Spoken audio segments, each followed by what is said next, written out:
You've made it through the Wobbly Cat intake protocol, and now you want some tips and tricks on how to care for them correctly and properly. I'm gonna be straight with you here. There is no one way that suits all of them. There is not a correct way, and my ways are always changing. Are we going to yell at somebody if they do it differently? No, that might be my way tomorrow. But here are the things that I have learned work best for me and my wonky crew over the years. The first thing that I always recommend if they've got the head bobbles is a kid's rubber bowl. This helps to prevent any trauma or injury, especially to the teeth. Ones like these also help it to stay secure. They also make an elevated one, but I couldn't find that anywhere in stock right now, but that one is my favorite. Now, something to be mindful about with the food. Consistency is key, because we've got two factors working against us. The wobblier they are, the bigger they come into play. The first one is that they are at higher risk of aspiration. Sometimes they do more swimming than they do eating. And while it is adorable, I really don't want pneumonia to be added to my to-tackle list. Some wobbly kitties may be better with wet food and some with kibble, but I personally am not the biggest fan of kibble, so this is how I choose to go about it. But that factor is playing kung fu with another, which is a bit of a dilemma. And that would be that wobbly cats are more prone to dehydration. Why? Well, because Exhibit A. It is important to acknowledge areas in their life that prove a little bit more challenging, but it is also important to acknowledge whether or not they perceive them to be more challenging. Most of the time, they've got no clue, so if we pick up the slack for them, it's all dandy. But to help combat difficulty with water intake, I will add some to their wet food mixture, but you don't want it to be too much that they're at a higher risk of aspiration. So, it's a balance. It's the balance they don't have.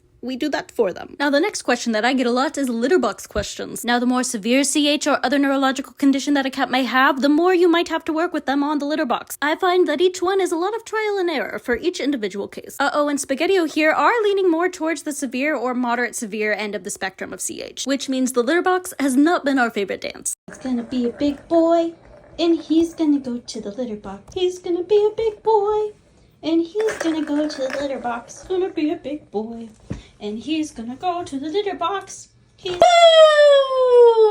good stream. This one is almost a good boy.